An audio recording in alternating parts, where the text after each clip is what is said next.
Meus irmãos, recebam a paz do Senhor. Vocês estão bem? Que bênção, que maravilha. Fico muito feliz de estar novamente com os irmãos, podendo estar ensinando a palavra de Deus. E hoje é dia de encerramento, né, de escola dominical. Que bênção. O Éder me pediu essa ajuda porque ele teve um probleminha ontem, né, à noite. E eu falei, não, com certeza, Jardim Rosina a gente saiu, mas está no nosso coração, né? E fico muito feliz de ver alguns irmãos, Jeová, Bruna. Não tinha vindo, né? Tá vendo? A irmã auxiliadora, missionária auxiliadora, que é, meu Deus do céu, não tenho nem o que falar, né? Tanto que essa irmã já orou e ora pelo nosso ministério e a gente está aí colhendo os frutos da oração dela. Uma bênção, né? Bom, nós vamos falar hoje sobre o legado dos patriarcas, é um encerramento, um panorama sobre a vida dos patriarcas, e o texto mais resumidos, que fala sobre todos os patriarcas, está em Hebreus capítulo 11. Então, por gentileza, abra sua Bíblia aí, Hebreus capítulo 11. Eu não vou seguir estritamente a revista, por quê? Porque eu fiquei sabendo ontem, já era tarde, né? Então, eu nem tinha a revista da CPAD, mas o Méder me mandou qual era o tema da revista, então a gente já sabe mais ou menos qual era o tema, então eu vou abordar o tema, talvez numa abordagem diferente do autor da revista, depois nós vamos ampliar sobre como que o legado dos patriarcas ele reverberou e abençoou a nação de Israel, tá? Abra aí comigo Hebreus capítulo de número 11, versículo de número 8. Vocês tiveram lições específicas sobre Abraão, Isaac, Jacó, né? Maravilha. Então já estão bem inteirados. Hebreus capítulo 11, versículo 8. Nós vamos fazer uma leitura intercalada, tá? Vocês já são acostumados. Eu lembro ainda da liturgia da escola dominical aqui, né? Eu fazia a primeira leitura e os irmãos intercalando vão lendo, ok? Versículo 8 eu vou ler. E aí os irmãos seguem na sequência. Pela fé, Abraão, quando chamado, obedeceu, a fim de ir para um lugar que deveria receber por herança, e partiu sem saber aonde ia. Versículo 9. Pela fé. Isso. Não, pode ler, só o irmão. Pela fé, habitou na terra da promessa, como em terra alheia, morando em cabanas com Isaac e Jacó, herdeiros com ele da mesma promessa. Maravilha. Versículo 10. Porque aguardava a cidade que tem fundamentos, da qual Deus é o arquiteto e edificador. 11. Pela fé também, Sara recebeu de conhecer e deu à luz já fora da verdade. Portanto, teve Deus fiel, aquele que lhe tinha prometido. 12. Porque também eu e este já acontecido, receberam tanto como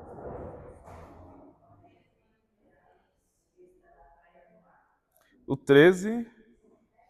todos eles morreram na fé, sem terem recebido as promessas, mas vendo-as de longe, crendo-las e abraçando-las, confessaram que eram estrangeiros e peregrinos na terra. O 14. Porque os que falam desse modo manifestam estar procurando uma pátria. O 15. Se na verdade se lembrassem daquela de onde saíram, teriam oportunidade de voltar. 16 e a gente encerra. Mas agora desejam uma melhor, isto é, a celestial, porque isto também de Deus não se envergonha deles. Maravilha, maravilha. Meus irmãos, quando nós falamos sobre legado, Legado sempre vai nos remeter não somente a nós, mas àqueles que vêm após a nós, né? E é muito interessante quando a gente olha para a Bíblia Sagrada, principalmente para os patriarcas, e a gente vê que a espiritualidade deles, a comunhão com Deus deles, o que eles construíram de relacionamento com Deus, não somente beneficiou eles em si, mas beneficiou as gerações que vieram depois deles. Isso é legado, né? Não sei se você já parou para imaginar que o que você constrói de relacionamento com Deus hoje pode beneficiar não só a sua vida, mas a vida das gerações que virão após você. O reino de Deus nunca é só sobre nós. É sobre nós e através de nós. Então a gente tem que sempre pensar nessa perspectiva. Eu estou servindo a Deus, mas o que eu estou construindo de relacionamento com Deus, as promessas que eu estou recebendo de Deus, o que eu estou vivenciando com Deus, serve para mim hoje, mas isso é uma semente para as gerações que virão também após mim. Isso é legado. Isso é legado. Porém, quando vocês leram o texto, se vocês perceberam o versículo 8, 9, o 10, o versículo 13, o versículo 14 e o versículo 15 e o 16, todos esses versículos vão falar de uma expressão específica: terra, pátria, cidade. Todos esses versículos vão falar sobre isso. Por quê? Porque tudo o que ocorreu de promessa, de relacionamento com Deus na vida de Abraão, Isaac e Jacó está vinculado a uma terra, está vinculado a uma posse, está vinculado à possessão da terra e do território de Canaã. É por isso que eu coloquei, inclusive, né, o legado da terra, né? Não que a gente vai falar em si da terra, mas como essa terra que Deus prometeu para Abraão, depois para Isaac e para Jacó, o fato da promessa de Deus ter sido feita para eles tomar posse da terra e as suas gerações também, fez com que eles construíssem um relacionamento com Deus na terra, e depois essa terra vai ser usada também em benefício para o povo de Israel, logo na geração do Êxodo, tá? Vocês vão entender no decorrer que a gente for trabalhando os textos. Então, veja bem, Deus faz uma promessa para Abraão, e a promessa que ele faz para Abraão não diz respeito só a Abraão. Porque, ao mesmo tempo, ele fala assim: Abraão, sai da sua terra, sai da sua descendência, sai da casa do seu pai, e agora eu vou te levar para uma outra terra. Sempre está relacionado a uma região geográfica. E aí, Deus fala para Abraão assim, ó: em ti serão benditas todas as famílias da terra, eu te multiplicarei. Aonde Deus iria multiplicar a descendência de Abraão? Na terra. Aonde Deus iria abençoar Abraão? Na terra. Então repare que tudo relacionado ao relacionamento com Deus, com Abraão, com Isaac, com Jacó, está vinculado a um local geográfico específico. Vocês vão entender o porquê disso. Só que veja bem, por que Deus ele vincula tudo o que ele faz com os patriarcas a um local geográfico? Porque Deus ele queria se revelar aos homens. E quando Deus se revela aos homens, uma coisa é ele se revelar aos homens só através de pensamentos. Outra coisa é Deus se revelar aos homens através da vida cotidiana das pessoas. E a vida cotidiana das pessoas é vivida em um ambiente geográfico, sim ou não? A sua vida é vivida na sua casa, sua vida é vivida no seu trabalho, a sua vida é vivida na igreja. Todas essas regiões são regiões geográficas. Então, Deus escolhe uma região geográfica e ele fala para Abraão: Abraão, é nessa região aqui que eu escolhi que eu vou se revelar na sua vida, na vida do seu filho, do seu neto e de todas as gerações que virão através de ti. Então, aqui a gente vê uma coisa muito importante. O que é? Deus se importa com o lugar onde a gente habita. Isso é muito importante. Deus se importa com o lugar onde a gente está. Deus se importa com a nossa geografia, porque é nessa geografia que ele vai se manifestar em nós e através também de nós.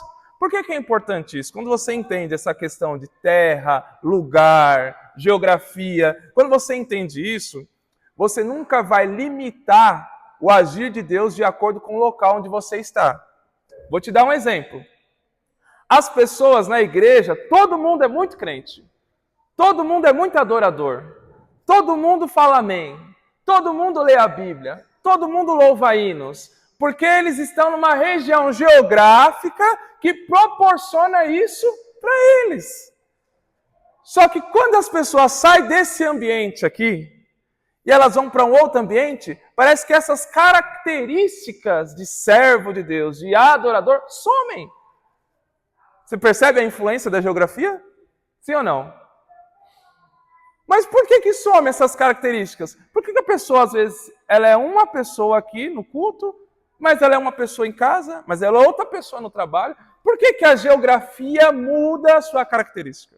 É porque ela não entendeu que Deus, ele opera, trabalha, se manifesta na geografia que nós estamos, independente de qual seja ela. Então, quando a gente olha para Abraão, Isaac e Jacó e vincula o relacionamento deles com um lugar, aí a gente fala, opa, calma aí. Deus não é esse Deus só dos pensamentos. Deus é um Deus que ele trabalha materializado na nossa vida. O que Jesus falou quando disse, ficar em Jerusalém para que o alto venha o revestimento se expandir. Exatamente. Exatamente. Então, essa noção de que Deus trabalha na geografia que nós estamos é muito importante, meus queridos. É muito importante, porque a gente vai entender que a nossa vida, dependente de onde a gente está, é uma vida, um culto, é uma adoração, é um serviço a Deus. Só que, veja bem, Deus promete para Abraão, Isaac e Jacó uma terra específica que é a terra de Canaã. E você vai ver que tudo que vai acontecer na vida de Abraão, Isaac e Jacó está vinculado à promessa da terra e à promessa da descendência. Tudo que vai acontecer está vinculado a isso. Só que muitas pessoas se equivocam quando eles pensam assim, olha, então Deus prometeu uma terra para Abraão, Deus prosperou Abraão, e Deus prosperou Isaac, Deus prosperou Jacó. Então, assim como ele fez com Abraão, Isaac e Jacó, ele vai fazer comigo. E não é bem assim. Por quê? Porque algumas pessoas acham assim, não, calma aí, se Deus prosperou tanto, enriqueceu tanto Abraão, então Deus vai fazer com que eu coma o melhor dessa terra. Não, onde que está essa promessa bíblica? Que Deus vai fazer com que você coma o melhor dessa terra. Não, onde está? Esse é que é o problema. Tudo que Deus fez para Abraão, Isaac e Jacó tinha um propósito muito específico e muito bem estabelecido. E aí, algumas pessoas chegam a dizer assim, olha, você precisa estar bem com Deus. Porque se você andar na linha com Deus, tudo vai prosperar na sua vida. Tudo vai ir bem na sua vida. Só que isso é uma realidade concreta, sim ou não? Irmãos, pelo amor de Deus, quantas vezes a gente orando, se consagrando, passando uma luta miserável. Aí tem sempre aquele abençoado da igreja que você vê que é um tribuloso, mas aonde a pessoa põe a mão, prospera. Você fala, não, tá errado isso daqui. Tá errado. Aí eu começo a invocar o Salmo de número 73, 74, que é a murmuração de Asaf. Ele olha para os ímpios e fala assim, pô, calma aí, alguma coisa está errada. A gente passando uma prova, se matando para colher, para plantar, e os ímpios prosperando aí, alguma coisa está errada. Então, calma aí. Deus, ele não somente quer abençoar, mas ele quer abençoar a gente com um propósito específico. Só que para você ser abençoado, você tem que entender esse propósito. Para as coisas fluírem. Não é simplesmente Deus quer simplesmente te dar, não. Ele quer se manifestar em você, mas sempre através de você. Deus fala para Abraão, ó, você, Abraão, se tu uma bênção. O que ele está dizendo? Abraão, eu vou te abençoar, mas a bênção não é para ficar parada em você, ela vai ser transmitida através de você. Você consegue compreender isso? Isso é muito claro. Só que, veja bem, as bênçãos de Abraão, Isaac e Jacó não estavam vinculadas ao seu caráter. Aí isso daqui choca. Como assim? Deus não dependia que se eles fossem obedientes ou não para poder abençoá-los. Aí você fala, calma aí, Tarcísio. Que negócio é esse? Abra comigo aí Gênesis capítulo de número 15, por gentileza. Aí vocês vão entender o porquê que não é tão simples assim. Se Abraão prosperou, eu vou prosperar também de igual forma. Não é tão simples. Gênesis capítulo 15, vamos ler o versículo 7 e o 8. Deus reforça aqui a promessa para Abraão. E a promessa que ele reforça para Abraão é uma promessa de uma terra, de uma possessão. É uma promessa material, certo? Não é uma promessa simplesmente espiritual. Mas olha o que Abraão vai dizer, Gênesis 15, verso 7. Disse-lhe mais: eu sou o Senhor que te tirei de Ur dos Caldeus para te dar por herança esta terra. Aí é o que Abraão vai dizer, Perguntou-lhe Abraão: Senhor, como saberei que eu vou possuir essa terra? Como que eu vou saber se eu vou possuir essa terra? Algumas respostas que nós poderíamos dar era Deus falando para Abraão: Abraão, só seja obediente. Porque mediante a sua obediência eu vou te prosperar. Mediante a sua obediência eu vou te dar a possessão da terra. Não é isso que a gente ouve muitas vezes sendo pregado? Se você obedecer a Deus, meu Deus, vai prosperar, vai dar certo. É uma bênção. Só que não é isso que Deus fala para Abraão. Olha o que Deus faz com Abraão.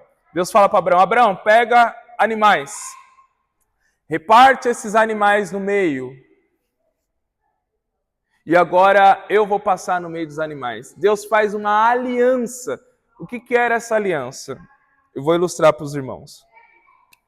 Essa aliança era mais ou menos assim. Deus mandava pegar animais. Ixi, peraí, então tá falhando.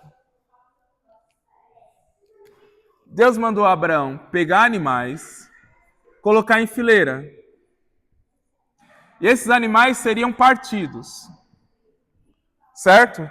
No mundo antigo, quando os homens iam fazer aliança uns com os outros, eles colocavam esses animais em fileiras partido e os dois passavam de mãos juntas no meio dos animais, simbolizando assim, olha, eu vou cumprir o meu compromisso com a aliança, você cumpre o seu compromisso com a aliança. Se um de nós descumprir o nosso compromisso, o nosso fim será como os animais, ou seja, mortos. Abraão está perguntando para Deus: Deus, como que eu vou possuir essa terra? Aí Deus fala para Abraão: Abraão, eu vou te ilustrar isso através de uma aliança. Pega os animais, coloca em fileira. Qual era o certo? Se era uma aliança, o certo era passar Abraão e Deus no meio, sim ou não? E aí os dois teriam o compromisso de cumprir a aliança, o juramento. Só que Deus fala: não. Fica, Abraão, só eu vou passar. E só Deus passa no meio dos animais. Ou seja, Deus estava dizendo assim: Abraão, mesmo que você não cumprir o juramento que fez para mim, eu vou cumprir a minha parte. Era Deus dizendo assim: Abraão, não depende de você, não depende do seu caráter, não depende da tua obediência, porque eu tenho um propósito muito maior do que você nessa terra. Então eu vou dar a terra para você, independente se você cumprir o juramento que fez para mim ou não. Deus passa sozinho. Vocês entendem isso? Não era sobre a pessoa de Abraão. Abraão era um instrumento para algo maior. E aí, quando a gente vê isso daqui, a gente fica mais humilde. Por que a gente fica mais humilde? Porque a gente começa a buscar a Deus e a buscar a manifestação de Deus, inclusive material, que não é proibido, mas a gente nunca vai pensar só em nós. A gente vai pensar sempre o que Deus quer fazer através de nós. O que Deus quer fazer através de mim? O que Ele quer manifestar através de mim?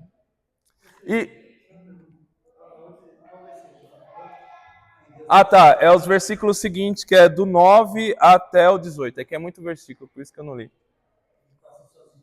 Ele passa sozinho. Ó, o versículo que Deus passa sozinho é o versículo de número 17, que diz assim, ó: sucedeu que, posto o sol, houve densas trevas, e eis que um fogareiro fumegante, e uma tocha de fogo que passou entre aqueles pedaços. A tocha de fogo representava o próprio Deus, tá? O próprio Deus. Então, pensa comigo.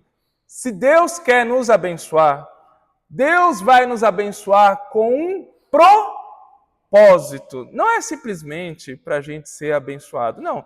Ele abençoa para um propósito, para uma razão específica. E o propósito de Abraão de ser abençoado era tão grande que não dependia da sua fidelidade.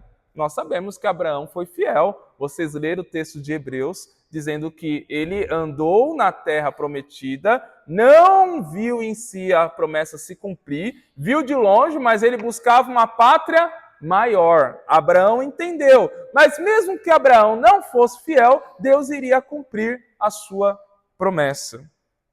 Então, entenda uma coisa, sempre o propósito de Deus vai ser maior do que você. Não seja orgulhoso. Seja humilde. Porque se a gente entender isso e ser humilde, a gente não vai ser orgulhoso de orar para Deus, dizendo, Deus me abençoe, e só vai colocar a gente no centro dessa oração. Nós vamos colocar o propósito de Deus como razão dessa oração. Aí sim eu posso dizer para você que as coisas vão se encaixar e as coisas tendem a fluir. Amém?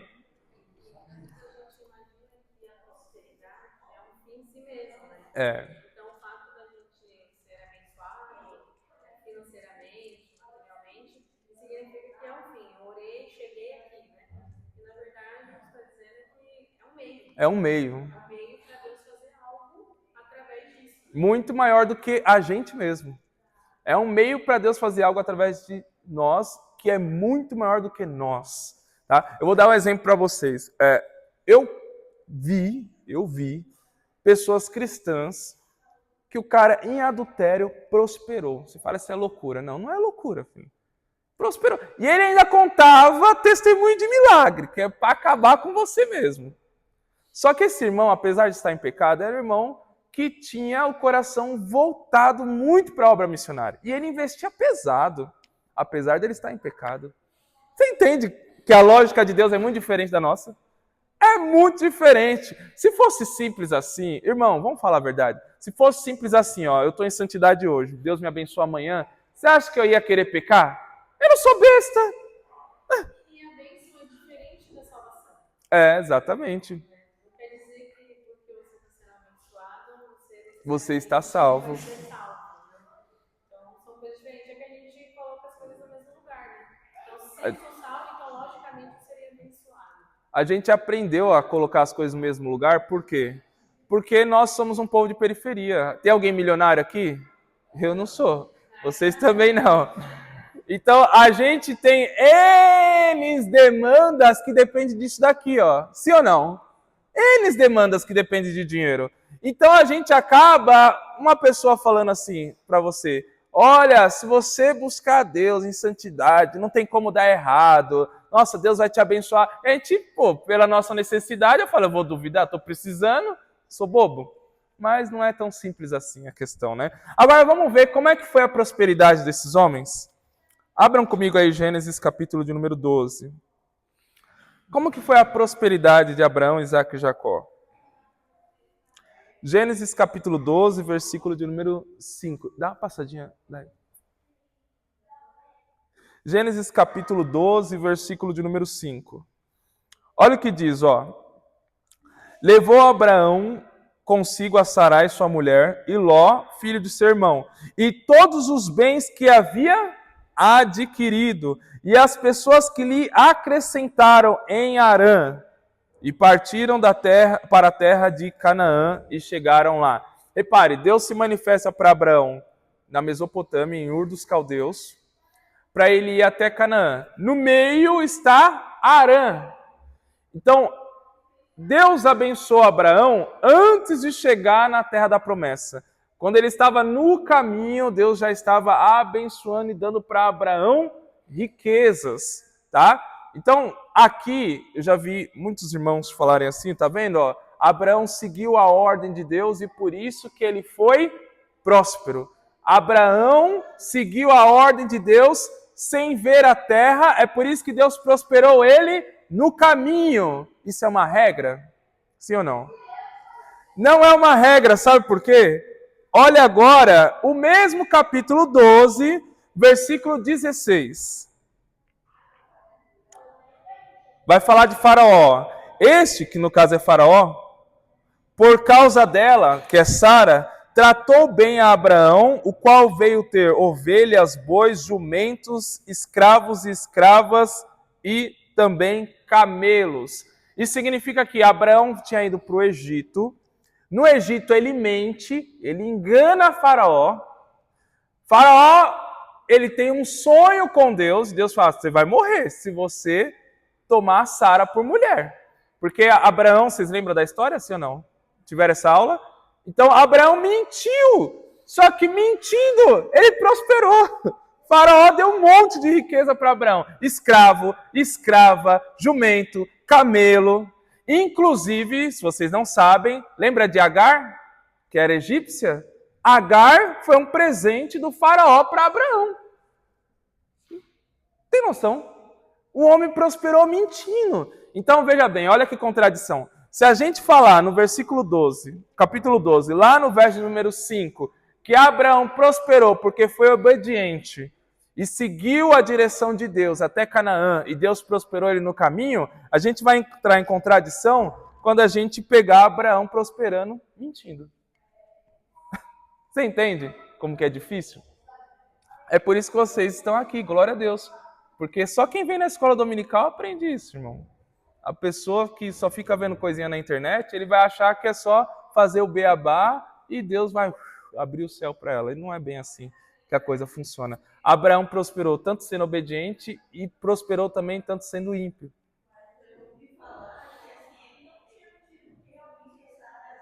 Era meia irmã. Sara era meia irmã, só que veja bem, ele fala uma meia verdade, certo?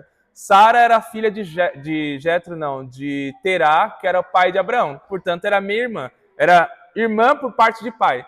Só que o conceito de Deus, Deus sendo perfeito, meia verdade é uma mentira.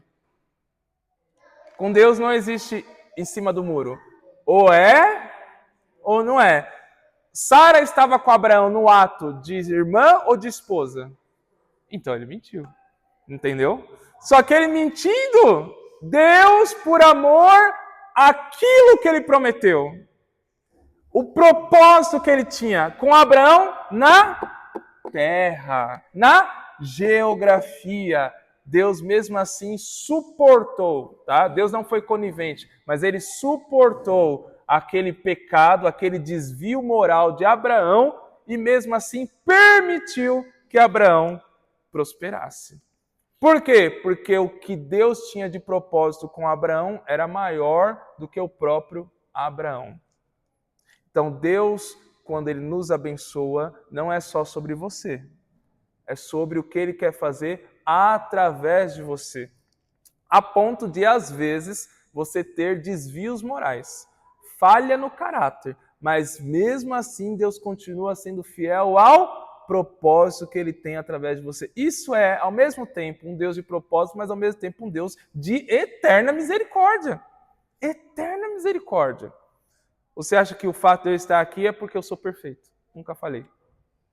Claro que não, filho. Mas já tive vários desvios de caráter. Mas o propósito que Deus tinha para mim era maior do que eu mesmo. E é por isso que Ele mesmo assim me sustentou, me manteve de pé. Vocês entendem isso?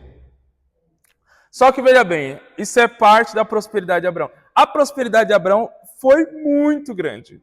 O outro ato de prosperidade de Abraão está em Gênesis capítulo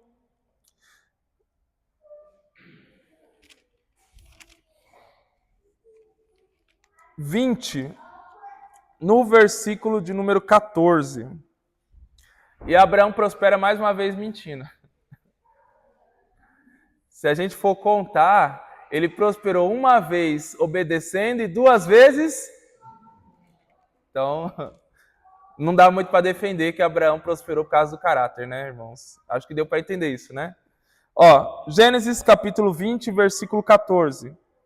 Então Abimeleque tomou ovelhas e bois, e servos e servas, e deu a Abraão, e lhe restituiu Sara, a sua mulher. Mais uma vez a cena se repete. Abraão vai até agora à terra de Gerar, porque tinha escassez, tinha fome onde ele morava, e ele foi buscar recurso, alimentação em Gerar, terra dos filisteus. Chegando lá, ele sabia que era o costume de todo mundo antigo, quando os homens, os reis, viam uma mulher bonita, e essa mulher era casada, eles matavam o marido para ficar com a mulher do cara. É meio estranho, né? Para eles, era menos pecado você matar o marido do que você se deitar com uma mulher que era casada e o marido estava vivo. Então eles matavam o marido para ficar com a mulher casada. Bem esquisito isso, mas era a cultura que eles tinham. Então Abraão, para não correr risco de morte, ele mais uma vez mente. Sara não é minha esposa, Sara é minha irmã. E mais uma vez Deus intervém. Deus lança esterilidade sobre as mulheres filisteias, a ponto do rei ficar sabendo que Abraão mentiu e o Deus de Abraão estava ferindo as mulheres da terra de Gerar, terra dos filisteus. E o que esse rei faz? Ele devolve Sara para Abraão e ainda dá um monte de patrimônio para Abraão. Mais uma vez, Abraão, ele prospera mentindo. Ele prospera mentindo. Então, veja bem, se nós estritamente falarmos, o que aconteceu com Abraão vai acontecer com você, fica difícil isso, não fica difícil? Fala a verdade. Fica difícil. Porque... A possibilidade de Abraão aqui é Sara. Tá vendo? Fica difícil, fica muito difícil. Se nós não entendermos o que estava por trás de Abraão, o propósito que Deus tinha com Abraão, a gente não vai entender, irmãos. Não vai entender. E aí algumas pessoas acabam caindo nesse conto vigário. Não importa como é que está a minha vida espiritual, o importa é que as coisas estão dando certo para mim. Isso está errado. Está errado. Porque Abraão sofreu várias consequências. Primeira consequência que Abraão sofreu. Lembra que a primeira vez que ele prosperou mentindo não foi no Egito? E qual foi a serva que Abraão adquiriu no Egito? Agar. E depois o que gerou Agar? Um filho fora da direção, que gerou contenda entre a mulher e Agar, que gerou depois um filho que é Ismael, uma nação que depois iria guerrear contra os próprios filhos de Abraão, da promessa. Então gerou consequência, muitas consequências. Sem contar que ele correu o risco da sua mulher perder a castidade. Ele ia colocar todo o projeto de Deus em risco, porque a promessa de Deus com Abraão estava vinculada também a Sara. Você entende? Olha o risco que ele correu. Só Deus sabe o que ele sofreu na hora ali também. Exato. Passando por tudo isso aí. Não tem... Só que daí, isso é uma forma de amenizar, né? Ó a forma de amenizar a barra de Abraão. Não, calma aí. Abraão, ele só foi para o Egito e só foi para a terra dos filisteus porque Abraão queria comida. Sim ou não? Abraão queria comida. Só que em qual dessas duas vezes você vê Abraão orando para o Deus que trouxe ele para aquela terra?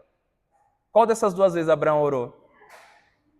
Porque, veja bem, se Deus me tirou de uma terra próspera e me trouxe para cá, e agora eu estou passando fome, eu vou buscar esse Deus, eu vou consultar. E aí, o que está acontecendo? Você me trouxe para cá, me abençoou, me prosperou, mas agora não cai chuva, agora a terra não germina o fruto, agora minha família, meus servos estão passando fome. O que o Senhor pode fazer por mim? Em nenhum momento ele buscou a Deus. Isso é incrível, irmãos. Isso é incrível. Por quê? Porque nós somos tendenciosos a isso. Deus nos guia, nos abençoa. Aí quando chega no momento de crise, a gente quer resolver com a nossa própria sabedoria. Isso é loucura. Abraão quase colocou tudo em jogo por conta disso. As duas vezes que ele passou por crise, não consultou a Deus. Então não dá para amenizar a barra de Abraão. Se ele se colocou numa terra estranha com medo de morrer, é porque ele não tinha consultado a Deus. Ou vocês acham que Deus não poderia fazer a terra brotar se Abraão tivesse consultado a ele. Vocês acham mesmo isso? Deus poderia, irmãos. Poderia, com certeza. Só que, veja bem, Abraão, ele vai prosperar nesse cenário, tá? Nesse cenário. Só que a gente não vai ficar com essa imagem negativa de Abraão, claro que não, né? Abraão, apesar de ter erros e desvios morais, Abraão também era um homem que tinha muitas virtudes morais. Olha o que vai acontecer em Gênesis, capítulo de número 14, versículo 21 e versículo de número 23. Aqui eu não vou ler, vou só narrar para a gente ganhar tempo, tá? Lembra que Abraão, ele foi guerrear contra os reis que tinha levado Ló e toda a sua família cativa? Lembra disso? Abraão junta seus aliados, Abraão junta os seus servos e ele vai para a guerra. Exatamente. Exato. Ele vence a guerra.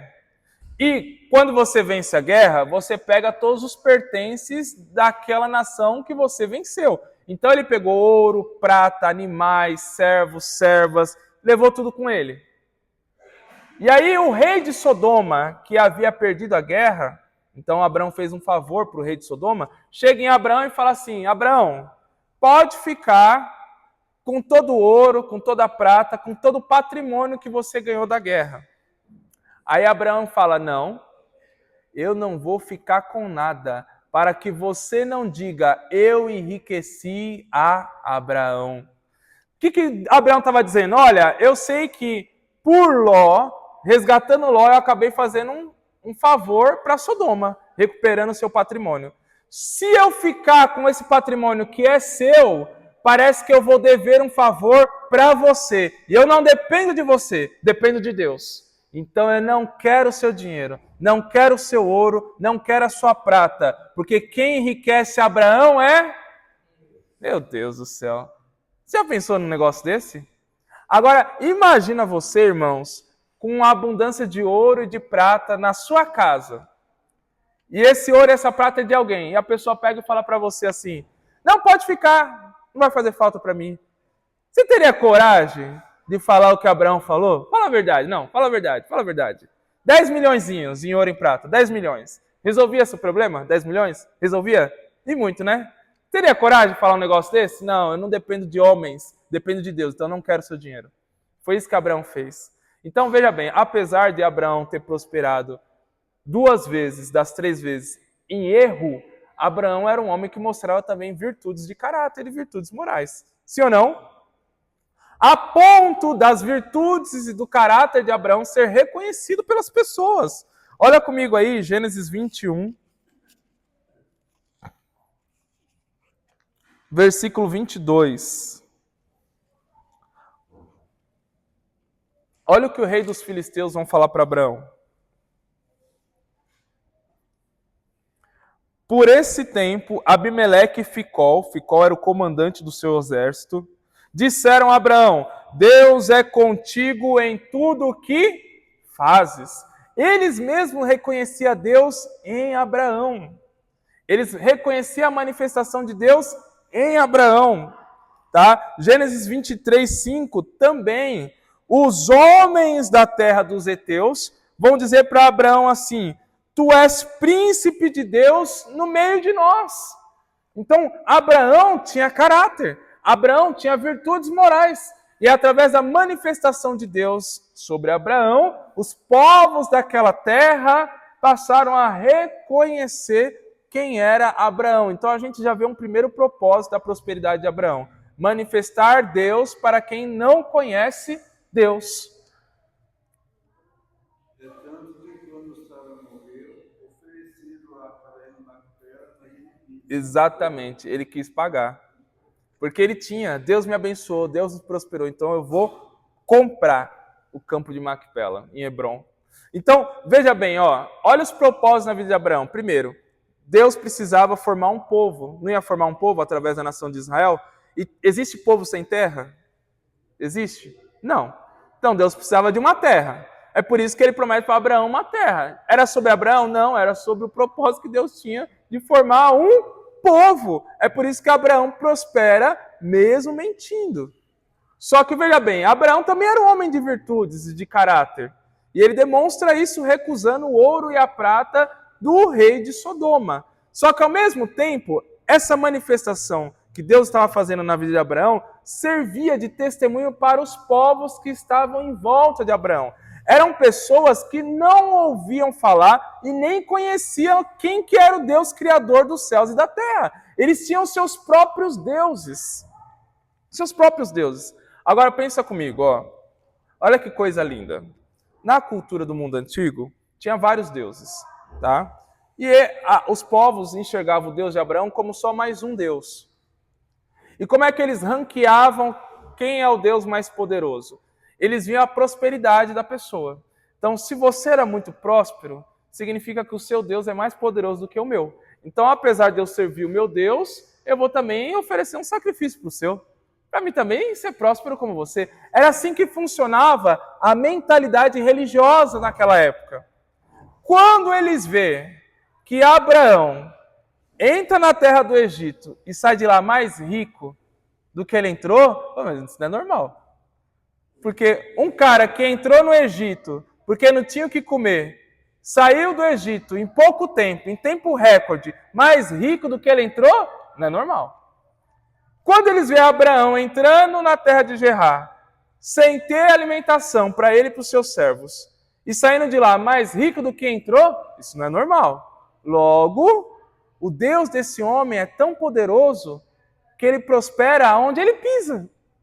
De tão poderoso que ele é. É por isso que os homens de Gerar falam, olha, Deus é contigo em tudo que você faz. Você vai para o Egito, você prospera. Você fica em Canaã, você prospera. Você vai para a terra dos filisteus, você prospera. Como assim? Deus é contigo em tudo que você faz. Então, a prosperidade de Abraão tem a ver com Deus querendo mostrar o seu poder, se revelar para as nações que estão verificando, observando a vida de Abraão. Ficou claro? Então, pensa comigo. Quando Deus te abençoar, quando Deus fazer algo poderoso na sua vida, não é só sobre você. Existem pessoas que estão te observando, que Deus quer demonstrar o poder e a revelação dele em você, mas também através de você para essas pessoas, meus queridos. É por isso que a gente tem que ser humilde, muito humilde. Não é só sobre nós, é sobre o que Deus quer fazer através de nós. Você pode dar uma glória a Deus por isso? Só que Deus também prosperou a Isaac. Vamos ver isso? Deus prosperou a Isaac. E olha que coisa interessante. Gênesis capítulo de número 26, do versículo 12 ao 14, vai mostrar que Isaac estava numa terra que era uma terra dura, porque fazia muito tempo que não chovia naquela terra. Né? Ninguém aqui, todo mundo aqui mora na cidade, mas a gente tem uma noção um pouco de agricultura. Uma terra dura, uma terra seca, é uma terra boa para semear? Não, não é boa para semear. Só que Isaac sabia quem estava por trás dele. E Deus fala para Isaac, Isaac, não vai buscar alimentação no Egito como fez o seu pai Abraão. Fica em Gerar. E olha a inteligência, ó. O crente tem que ser inteligente, irmão. Olha a inteligência de Isaac. Se Deus falou para mim não buscar recursos no Egito, mas mandou eu ficar nessa terra que está dura, porque faz muito tempo que não chove, então Deus vai fazer alguma coisa com a terra. Ó a lógica. Se Deus mandou eu ficar, Deus vai mandar eu ficar para me morrer de fome. E mesmo a terra dura, rochosa, o que Isaac fez? Semeou. Ele semeou. Ele semeou em uma terra dura. Semeou em uma terra rochosa. Qual foi o resultado? Para cada semente que ele lançou, ele colheu 100 vezes mais. A ponto dele ficar tão rico, tão rico, tão rico, tão rico, que os homens, os governantes daquela cidade falou, expulsa Isaac daqui, porque ele está ficando mais rico do que toda a cidade. Ô, irmão, que negócio de doido, não é verdade? Fala a verdade. Que negócio de doido. Mas o crente tem que entender os propósitos de Deus. Olha a visão de Isaac. Se Deus não quer que eu busque recurso em outro lugar, logo Deus vai me prosperar mesmo nessa terra seca. Porque eu não dependo de geografia. Eu dependo da bênção que Deus derrama sobre mim. Então, mesmo a terra seca produziu 100 vezes mais do que uma terra fértil. Que loucura. Deus prosperou Isaac. A prosperidade de Isaac foi tão grande que depois o próprio rei de Gerar, que ficou com inveja dele, falou assim, olha, a mesma frase que o rei de Gerar falou para Abraão, falou para Isaac. Deus é contigo em tudo que você faz. Faz aliança comigo. Era como se ele estivesse dizendo assim, eu quero servir esse Deus também. Não, eu quero servir esse Deus. Você repara que o propósito da prosperidade de Isaac era mostrar para os filisteus que Deus é o Deus criador dos céus e da terra, porque só quem criou a terra pode fazer a terra dura gerar 100 vezes mais frutos. Olha como que Deus se revela através da prosperidade de Isaac. Você entendeu? Então eu quero que você pratique, quando você chegar na sua casa, essa oração. Deus, eu não quero simplesmente ter uma vida boa, ser abençoado, mas eu quero que através da bênção do Senhor na minha vida, o Senhor se revele para os outros. Eu quero que o Senhor se revele através da manifestação em mim. Aí, meu filho, segura. Se você buscar isso e colocar isso como propósito na tua vida, aí você vai ver grandes coisas Deus fazer através de você. E Jacó, como é que Jacó prosperou? A prosperidade de Jacó também é bem controversa, né? Porque lá em Gênesis capítulo de número 30, Jacó vai prosperar dando um golpe. O homem prosperou dando um golpe. Ele estava trabalhando para Labão, e todo mundo sabe que Labão já tinha enganado Jacó, vocês estudaram sobre isso, certo?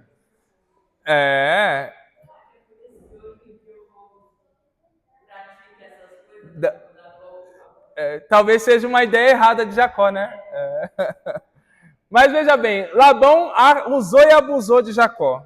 Aí Jacó pegou e falou, não, vamos fazer um trato aqui, eu quero ir embora, já estou cansado, trabalhei, já estou velho, já estou com um monte de filho, 12 filhos aqui.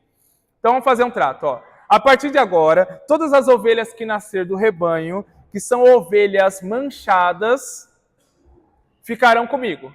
E as que nascer de pele lisa, ficarão com você. Só que, irmãos, vocês já viram ovelha? Sim ou não?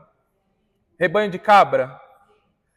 A quantidade de ovelha branca totalmente é maior ou menor do que ovelha manchada? É muito maior. Logo Labão falou, opa, agora filho, 90% das ovelhas que nascem são ovelhas de pele branca, é lógico, eu vou ficar com a maior parte e você com a menor. Aí Jacó faz o quê? Ele pega, vou usar uma expressão, não vou falar álamo, tá? Mas ele pega um pedaço de madeira, listrado, e ele coloca na frente do rebanho que está prenho, que está para ganhar. Por quê? Isso é comprovado pela biologia? Não, a biologia já entendeu que não faz influência genética nenhuma você colocar algum objeto listrado na frente de uma mãe, seja humano ou seja animal, que está para ter o filho. Isso não influencia na genética. Mas na cultura antiga, que Jacó fazia parte, eles acreditavam que isso poderia influenciar na genética do animal. Então o que Jacó faz? Quando tinha os rebanhos, que eram fortes, ovelhas vigorosas, ele colocava, estava prenha, ele colocava lá a vara listrada. Para quê? Para o animal nascer listrado e ele ficar com a maior parte do rebanho. Ele tomou o rebanho de Labão, quase todo. Quase todo. Aí você fala, Tarcísio, mas isso foi uma estratégia. Mas foi uma estratégia suja. Não foi uma estratégia legal. Só que, olha, aí aqui é onde a sua mente vai bugar. Por quê? Ó, Jacó usou uma estratégia errada, sim ou não? Era honesta? De maneira nenhuma. Só que, se os animais não nascem listrados ou manchados por causa daquilo que eles estão vendo, a biologia não comprova isso, quem foi que fez os animais nascerem, na sua maioria, listrados ou manchados? Ah, que loucura! Então quer dizer que Jacó tenta dar um golpe em Labão e Deus, mesmo assim, faz com que os animais nasçam manchados ou listrados? Você viu como parece contraditório esse negócio? É ou não é? Mas, também isso, mas muito mais do que isso. Deus prospera Jacó, mesmo no erro, Porque o propósito que Deus tinha com Jacó era maior do que Jacó e o seu caráter moral. Muito maior. Por que eu estou falando isso? Para vocês entenderem que não é simplesmente assim, não faz tudo certinho que vai dar tudo certo. Não é assim, a vida não é simples assim não, irmão. Se fosse simples assim, seria uma maravilha. É por isso que eu falo para você, busque a Deus, mas busque o propósito que Ele tem através de você. Aí você vai ver as coisas realmente andar, fluir, se desenvolver. O propósito que Ele tem através de nós é muito maior. Muito maior. Tanto irmão que na genealogia de Jesus, a terra habitou. Propósito muito maior, muito maior. Só que olha que coisa interessante, ó. Eles eram muito prósperos, certo? E depois eu vou mandar esse slide para vocês. E o que vai acontecer? Na prosperidade desses homens, eles compraram parte da terra de Canaã. Parte da terra de Canaã. Por que Deus prosperou eles? Para que eles pudessem ter condições financeiras de comprar parte da terra de Canaã, certo? Fica com isso na sua mente. Deus prosperou eles para que eles pudessem comprar parte da terra de Canaã. Abraão, como nosso irmão bem falou, ele comprou o campo de Macpela, está aí em Gênesis capítulo de número 23, tá? E Jacó comprou a terra de Siquém, que está aí em Gênesis capítulo de número 33, versículo 18 ao 20. Então eles compraram parte da terra do território de Canaã. Mais tarde, quando Deus tira o povo de Israel do Egito e leva para Canaã, como é que eles entraram em Canaã? Com guerra, sim ou não? Hoje vocês vão ver muitas pessoas que não são crentes no Senhor falarem assim, olha, Deus é um Deus genocida, porque usou esse povo para invadir uma terra que não era deles e matou todo mundo lá. E tomou a terra à força. Só que eles estavam tomando uma terra alheia? Não, eles compraram a terra. E tem mais. Vocês se lembram que eles sempre levantavam altares? Onde Abraão levantou altar? Abraão levantou altar em Betel, Abraão levantou altar em Siquém, Abraão levantou altar em Hebrom, Abraão levantou altar no Monte Moriá. E o que eram os altares? Era o lugar onde eles sacrificavam e adoravam a Deus, certo? Mas não somente isso. No mundo antigo, altares era também demarcação de território. Quando se levantava um altar para um Deus em um território, era como se a pessoa, o adorador, estivesse dizendo assim, esse ambiente, esse lugar aqui pertence a esse Deus que foi invocado e adorado nesse lugar. Então eles literalmente estavam falando assim, essa terra aqui não pertence aos cananeus, essa terra aqui pertence a Deus. Eles estavam literalmente tomando posse da terra em forma de adoração. Olha que coisa linda. Tomando posse da terra. Eu peguei até para o nosso Deus, e toda cidade tem um marco zero. Né? Sim, exatamente. Só que daí é uma coisa muito interessante, tá? Aplicando isso para nós. Muitas vezes, nós queremos conquistar coisas. Mas o problema é que a gente não consagra aquilo a Deus. A gente não tem altar levantado. Não tem sentido isso. Como que você quer algo de Deus sem que aquilo sirva para o próprio Deus? Então, Abraão chegou na terra e falou assim, essa terra aqui Deus vai me dar. Então eu já vou levantar um altar e antes dela ser minha eu já vou consagrar. Antes dela ser minha eu já vou invocar Deus aqui. Porque essa terra aqui não são dos cananeus. Essa terra aqui pertence a Deus. Só que olha que coisa muito interessante. Muito interessante, ó. E acompanha comigo essa dinâmica. Abraão, ele vai levantar altar em Siquém, mas também vai levantar altar em Betel, certo? Só que veja, quando ele levanta altar em Betel, a região geográfica onde ele estava era entre Betel e Ai. Então era no meio de Betel com uma outra cidade chamada Ai. Abraão levantou o altar ali. Ele consagrou aquele território a Deus. Depois de mais de 500 anos, preste bem atenção nisso, depois de mais de 500 anos, Deus dá uma vitória para o povo de Israel através de Josué, vencendo o povo de Ai. Acredite se quiser, não acredite se quiser não, está na Bíblia, né? Aonde que foi que Deus deu a vitória? Entre Betel e... No mesmo território onde Abraão consagrou, foi o mesmo território onde Deus deu a vitória para os seus descendentes no futuro. Você entende como não é só sobre você? Só que outra coisa, Abraão, ele levantou um altar em Betel, certo? Agora eu te pergunto, aonde o neto de Abraão, Jacó, teve a sua primeira revelação de Deus? Onde ele viu uma escada que toca ao céu e anjos subindo e descendo. Onde Deus confirma a promessa. Onde que foi? E aonde que Deus se manifestou para Jacó? Betel. E aonde que Abraão, antes de Jacó, levantou o altar? Betel. Você entende?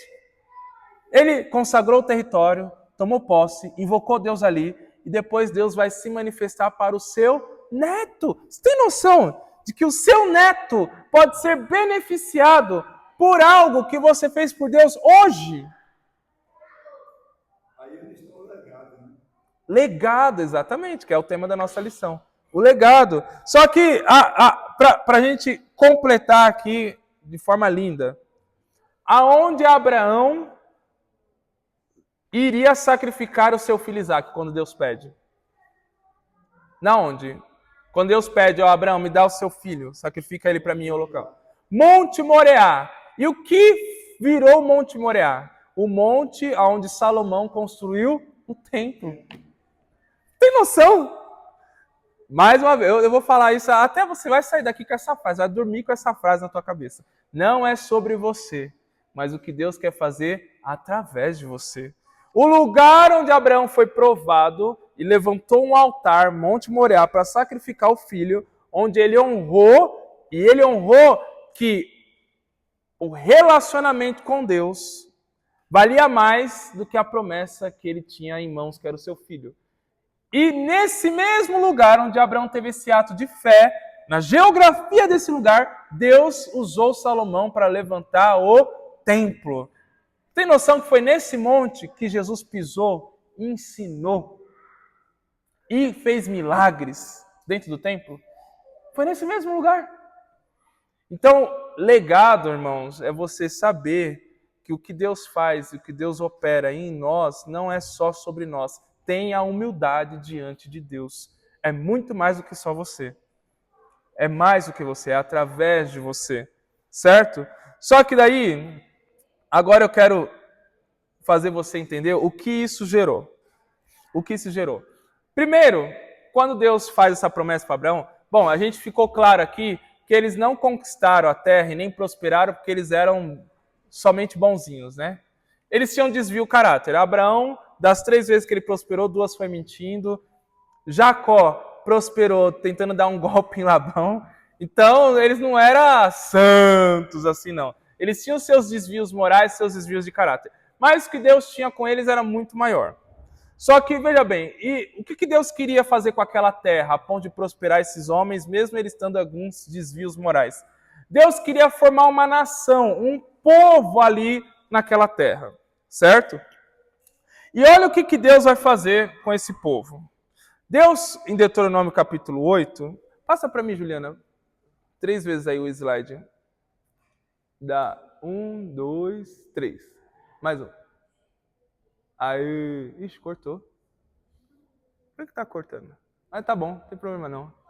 Ó, em Deuteronômio capítulo 8, versículo 7 ao 10, Deus vai chamar o povo de Israel e vai falar assim, ó, vocês estão indo para uma terra que vocês não plantaram, não construíram casa, vocês não araram a terra, mas é uma terra de ribeiro, é uma terra de pomares, é uma terra de uva, é uma terra de oliveira, é uma terra de figo, é uma terra fértil. O que Deus está falando para eles? Olha, vocês estão indo para um lugar onde vocês não vão precisar fazer nada. É só entrar, tomar posse e desfrutar. Aí o povo poderia falar o quê? Não, então a gente é bom mesmo, tá? Deus fazer tudo isso por nós. Não é essa a ideia que a gente tem? Quando Deus abençoa a gente muito, não dá uma ideia que a gente, não, eu e Jeová estamos assim, ó, brother, aqui, ó, intimidade, aquela intimidade, se eu levantar muita mão pro céu, ele me puxa. De tão íntimo. Aí Deus fala para eles assim, ó, ainda no capítulo 8 de Deuteronômio, quando vocês entrarem nessa terra, não diga no seu coração, Nós tomamos a terra pela nossa própria justiça e pela nossa própria força. E Deus vai falar, vocês não estão entrando aí porque vocês são bons. Os pais de vocês morreram no deserto porque justamente foram imorais e ruins. Quando vocês saíram do deserto, vocês adoraram outro Deus, bezerro de ouro. Então vocês não são dignos dessa terra. Mas eu vou dar essa terra para vocês, porque eu prometi a Abraão, a Isaac e a Jacó. O propósito da terra era maior do que aqueles que estavam possuindo. Muito maior. Então, quando você toma posse de alguma coisa muito boa, Deus dá, meu Deus, eu prosperei, olha só, dá para me comprar 10 casas com o dinheiro que eu ganhei esse ano. Não, é sobre você, meu filho. Para de ser egoísta. É o que Deus quer fazer através de você. Comece a entender esse propósito maior. Porque a gente não é diferente desse povo aqui. A gente tem uma série de defeitos que é insuportável. Às vezes nem as pessoas que moram com a gente suportam os nossos defeitos. Você acha que um Deus santo vai suportar? Só que Deus mesmo assim usa a nossa vida para um propósito específico. Meu irmão quer perguntar? Josué foi cauteloso, né? Antes de invadir, mandou espias É... sondar o ambiente. Ele estava copiando Moisés, né? Moisés também tinha enviado os espias e depois Josué faz a mesma coisa, exatamente. Só que, olha, veja bem, ó. Tudo isso que vocês ouviram é para entender que Deus tinha um propósito com a terra, sim ou não? Abraão, Isaac e Jacó, o povo, eram só beneficiários do propósito de Deus naquela terra, certo? Ficou claro isso, certo? O legado deles era muito maior do que eles estavam vivendo no tempo presente. Só que, abra comigo aí, Levíticos, capítulo número 25. Aí aqui, meu irmão, aqui, se você não ficar com muita vontade de servir a Deus, aí eu já não posso fazer nada. Aí é uma coisa assim que não tem como. Olha que coisa extraordinária. Levíticos 25, versículo de número 23.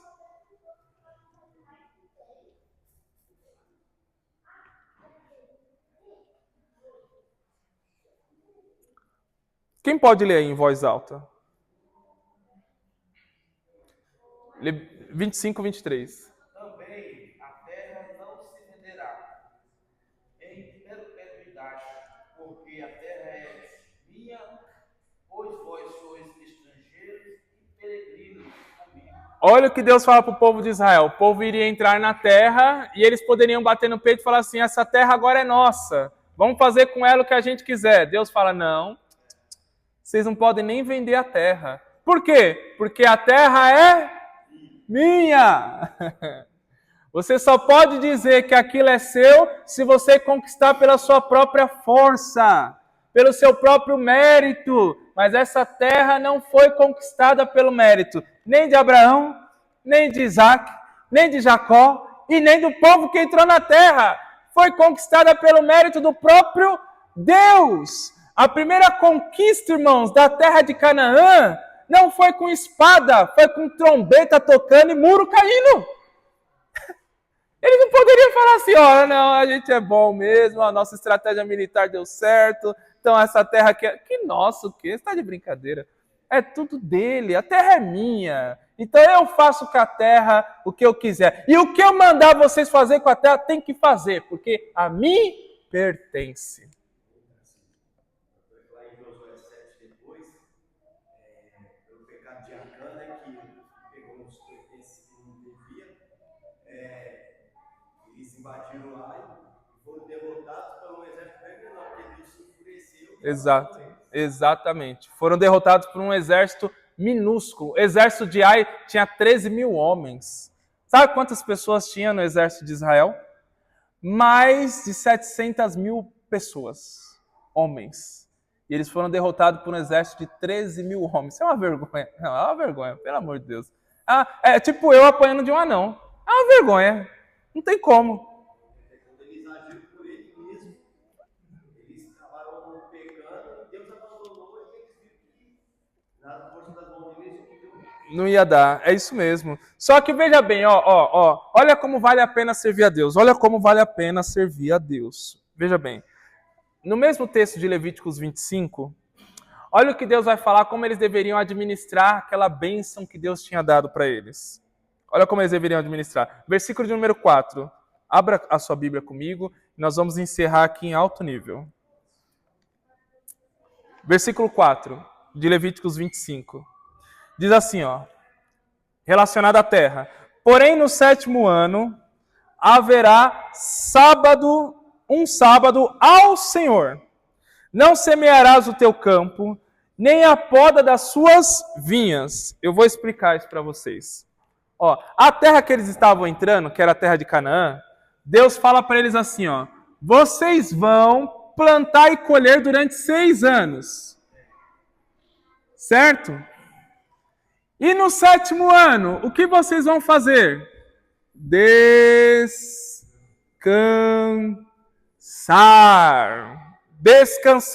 Só que vocês vão ficar escandalizados com essa economia de Deus aqui, que o negócio é muito doido. Por quê? Ó, veja bem. 6 anos eles iam usufruir da terra. E no 7º ano eles iriam descansar. Mas esse descansar significa o quê? Não fazer nada? Só ficar tomando água de coco? Debaixo de uma árvore bonita? Não! Olha o que diz o versículo 4 que vocês leram. Um sábado, vai ser um ano sabático ao Senhor. O descanso não é para vocês, o descanso é para mim. Vocês não vão ficar sem fazer nada. Não, eu vou dar um período de descanso para vocês, durante 1 ano, me buscar com todos os vossos corações. Por quê? Porque maior do que a bênção de 6 anos desfrutando da terra, é a bênção de ficar 1 ano buscando a minha presença e contemplando a minha face. Tem noção do que é isso? É muito maior. Muito maior, muito maior. Então veja bem, a bênção que Deus estava dando não poderia tomar o lugar da contemplação e adoração a Deus. Não poderia. Eles iriam descansar, mas iriam buscar. Iriam descansar, mas iriam se relacionar com Deus durante 1 ano. Agora, deixa eu te falar uma coisa. Em 7 anos de trabalho, você descansa quantos meses? 7 meses. Eles estão descansando 1 ano. Hã? Se for empresário, é pior ainda. Aí você é capaz de nem descansar.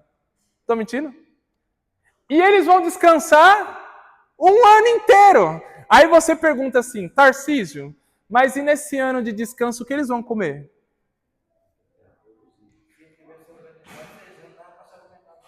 Não, a gente está falando de agricultura.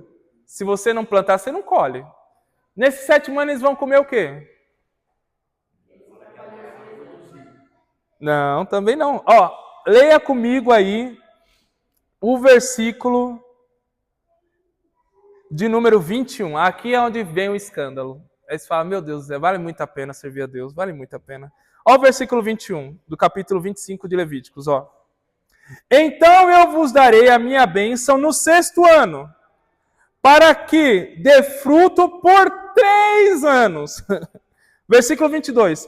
No 8º ano, semeareis e comereis da colheita anterior até o 9º ano. Olha que loucura, irmãos. Então, ó, aqui, Deus ia mandar a quantidade de colheita referente a 3 anos. Eles iriam descansar no 7º. Quando chegasse... O canetão está me sabotando. Quando chegasse no 8º ano...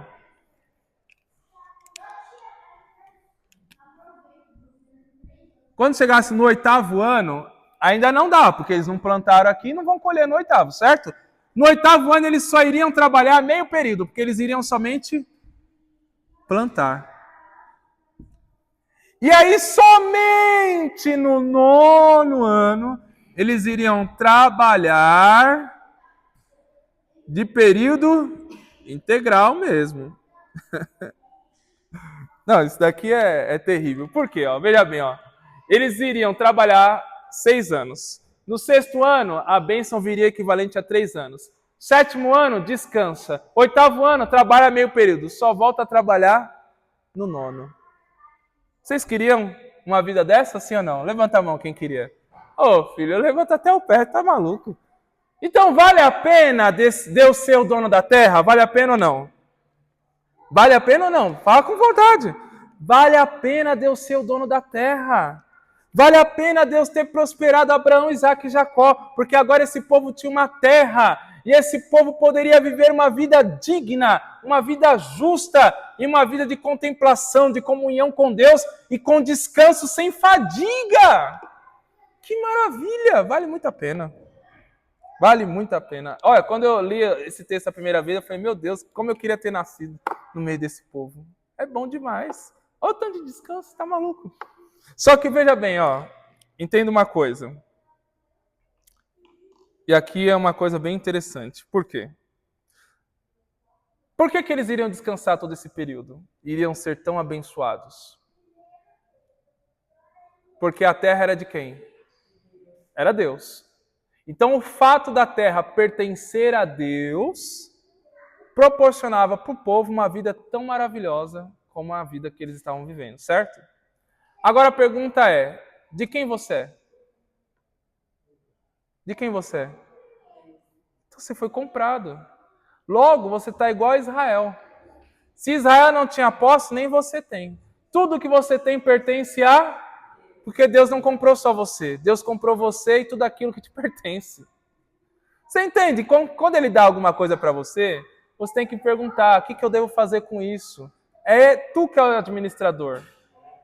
É o Senhor que dá a ordem. É o Senhor que dá a direção. O problema, sabe qual que é, irmão? Sabe qual, o maior problema nosso? O maior problema nosso é que a gente depende de Deus para receber. Mas a gente quer depender de nós mesmos para fazer o que a gente vai dar na telha com aquilo que a gente recebeu. Esse é que é o nosso problema. A gente é ruim, filho. Você pode falar para você, meu, eu sou ruim. Eu sou ruim, não tem como. A gente é ruim. A gente busca, aí quando recebe, a gente quer administrar.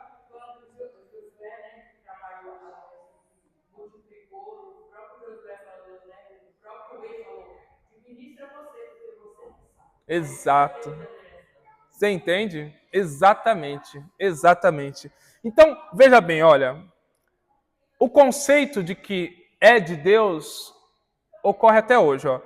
Lá em 1 Pedro, no capítulo 1, versículo 18 e 19, Pedro vai dizer assim, ó, que Jesus nos comprou, não com prata nem com ouro, mas pelo precioso sangue. Só que o Salmos 24, verso 1, vai falar aqui, do Senhor, ó, preste bem atenção, do Senhor é a terra, toda a plenitude, tudo o que nela há e tudo o que nela habita. É tudo dele. Continua sendo dele. Se ele falou para Israel, a terra é minha, então administre a terra de acordo com a lei que eu estou dando para vocês, ele fala para nós também. Ó, você é meu, seu carro é meu, sua família é minha, é tudo meu. Seu emprego é meu, seu salário é meu, é tudo meu. Administra segundo os meus mandamentos, segundo a minha palavra. E aí você vai, talvez, viver um pouco do que é a graça de Deus, a bênção de Deus, quando Ele administra a nossa própria vida. Certo? A nossa própria vida. Mas nós não devemos perder um ponto aqui. E aqui eu encerro. Qual ponto? Abraão, Isaac e Jacó prosperaram na terra, certo? Porque eles deveriam comprar parte da terra para depois o povo de Israel não invadir uma terra alheia, mas uma terra que eles já tinham pagado por isso. Quando o povo invade a terra, Deus fala assim, ó, a terra é minha, então vocês vão administrar conforme eu quiser. E eles administraram, na verdade, isso daqui é belo, né? E agora eu vou dar uma notícia triste. Israel não cumpriu isso daqui. Em nenhum momento da história. Você acredita nisso? Não, dá vontade de bater. Aí dá vontade de voltar lá e não fazer parte do povo, mas fulminar o povo.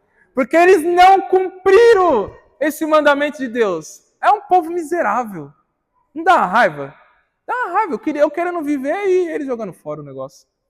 Mas eles não cumpriram, infelizmente. Só que veja bem, nessa terra, deveria ter um propósito muito maior. Porque, ó, pensa comigo. Deus pega esse povo, pega Abraão. Quem que era Abraão? Idólatra. Deus converte Abraão, prospera Abraão. Aí vem Isaac.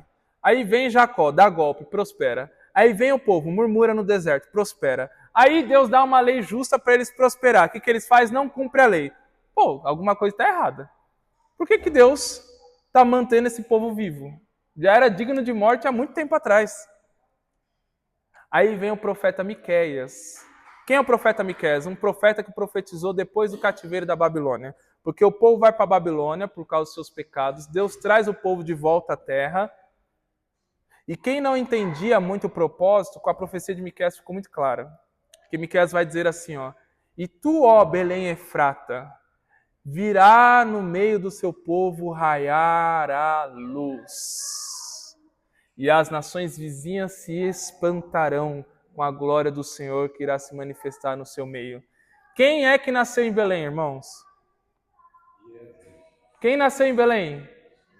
Então Deus suportou essa raça ruim desse povo durante tanto tempo, com desvio moral, desde Abraão, Isaac, Jacó, o povo de Israel, para que desse povo e nessa terra viesse Jesus.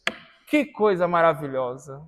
Deus só suportou tudo isso porque Ele queria manifestar Jesus ao mundo. Pode fazer. Sobre o legado. Eu encaro como um legado negativo de Abraão quando ele tomou Agar. Sim. Ismael. E a consequência está até o dia de hoje. Exato. O islamismo. Exato. Um forte concorrente. É a segunda religião mais forte que cresce no mundo. É isso mesmo. Existem legados positivos e legados negativos, né, na vida dos patriarcas. Só que, veja bem, em tudo isso que aconteceu, o principal legado de Abraão, sabe qual foi? Que agora, através de Jesus, todos aqueles que creem em Jesus são chamados de filho pela fé de Abraão. Olha que coisa maravilhosa. Filho pela fé de Abraão. Tudo isso porque Deus usou uma terra para formar um povo, para que nessa terra viesse o seu próprio filho. Então eu quero deixar a última dica e aqui eu encerro. Tá? Você quer realmente que as coisas na sua vida viva de acordo com a graça de Deus? Então ore a Deus dizendo assim: Senhor, se o Senhor pegou Abraão, Isaac e Jacó, o povo de Israel, e suportou tudo aquilo para revelar o seu filho, então revela o seu filho também em mim e através de mim. Aí você vai ver as coisas dando certo. Se você levar como propósito da sua vida revelar Jesus em você e através de você, as coisas vão acontecer. Por quê? O propósito máximo de Deus é revelar o seu filho. Porque é o seu filho que redime o povo. É o seu filho que tira o pecado do povo. É o seu filho que restaura o homem à imagem e semelhança de Deus. É o seu filho que restaura a terra. É o seu filho que dá esperança para a humanidade. Tudo está no seu filho. Ele criou, ele cuidou e ele vai consumar todas as coisas. O Filho de Deus, Jesus Cristo, nosso Senhor. Então, revele Cristo através da sua vida e você vai ver as coisas de Deus começar a fluir através de toda a sua história.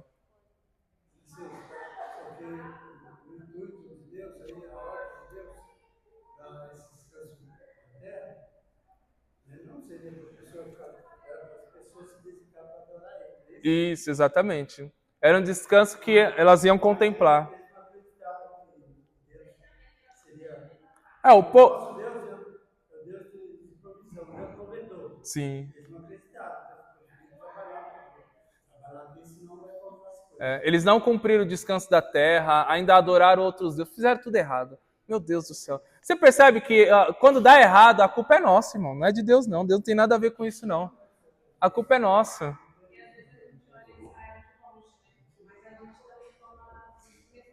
As mesmas decisões erradas, com propósitos errados também.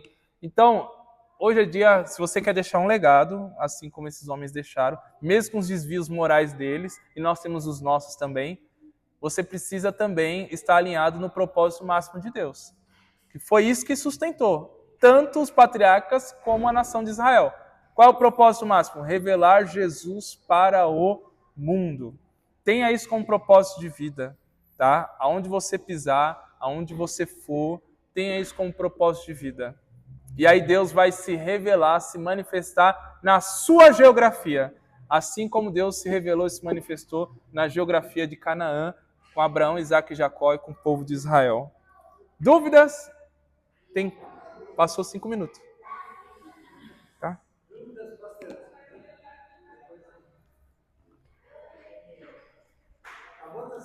Acabou, meu povo. Deus abençoe. Viu? Até a próxima oportunidade.